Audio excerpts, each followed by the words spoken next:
Kita beralih ke Jawa Timur. Tiga trayek kapal tongkang dianggap sangat optimal mengatasi kemacetan di penyeberangan pelabuhan Talango, Kalianget, Sumeneb.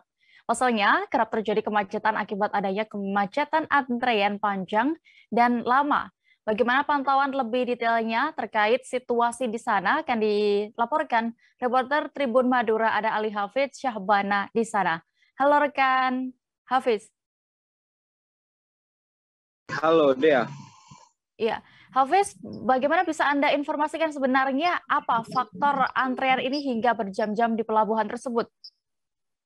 Baik Dea, soal kemacetan atau antrian panjang yang sering terjadi di penyeberangan pelabuhan Kalianget, Talango atau sebaliknya dari Talango, Kalianget ini memang soal klasik ya.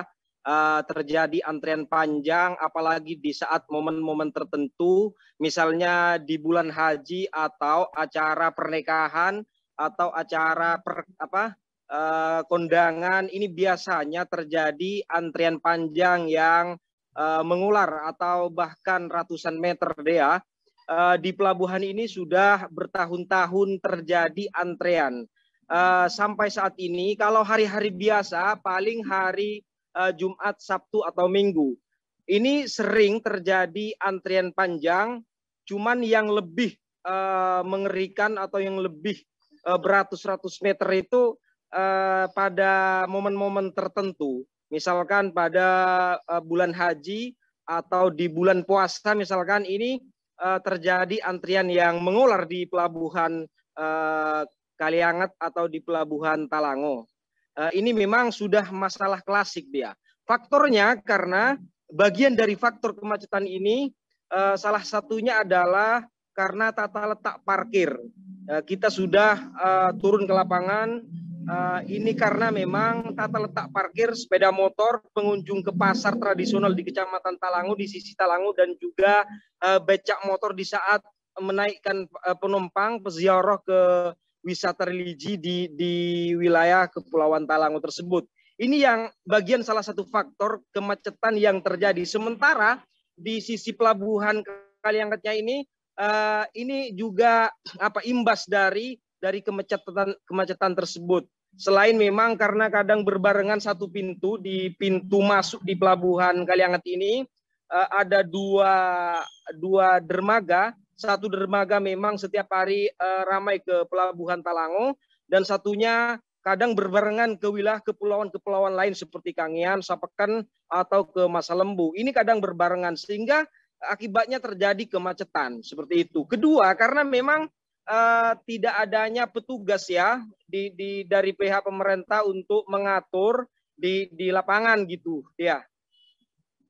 Baik, lalu bagaimana solusi dari pihak pengusaha tongkang ini?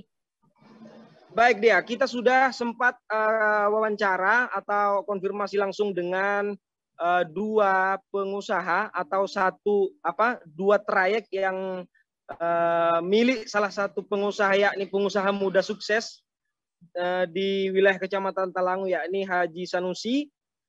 Beliau menyampaikan bahwa salah satu untuk mengatasi antrian panjang di Kecamatan Talango ini harus memperbaiki tata letak parkir di sisi Talango. Ini kadang memang berhamburan ya, yang menghambat roda 4 untuk melintas ke trayek tongkang itu.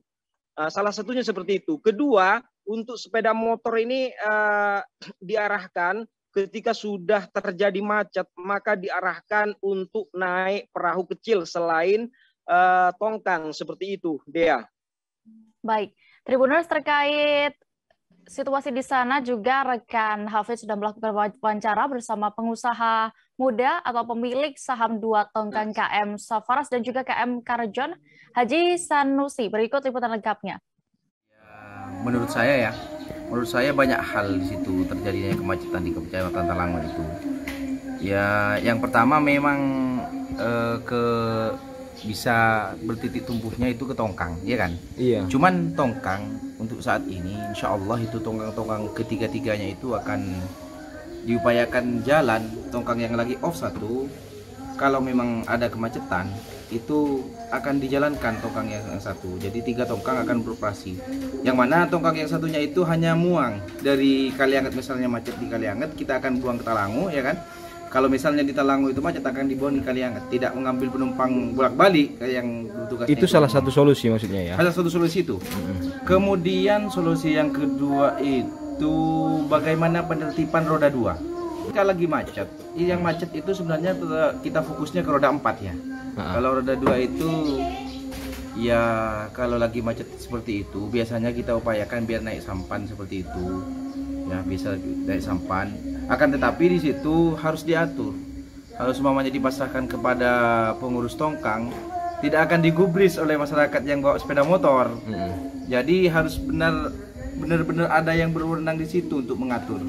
Sehingga sepeda motor itu tidak rebutan dengan roda 4. Yang kedua. Kemudian yang ketiga, solusinya itu bagaimana menertibkan parkir. Ya, parkir seperti parkirnya sepeda motor juga, seperti parkirnya becak. Kita tahu dan kita sering saksikan ketika tongkang lagi bersandar itu ya, becak itu pada berebutan mau berebut penumpang. Sehingga coba kita bayangkan saja, kita kalkulasi. Para berziarah itu maksudnya ya? Ya, ketika ziarah, gitu ya, ketika berziarah datang, coba kita sebut 2 menit saja. 2 menit saja dari lalu lalangnya becak itu yang pada mau mengangkut penumpang seperti itu ya. Kali 2 menit kali 10 becak itu sudah berapa? 2 kali 10. Jadi 20 menit keterlambatan. Terima kasih sudah nonton. Jangan lupa like, subscribe, dan share ya.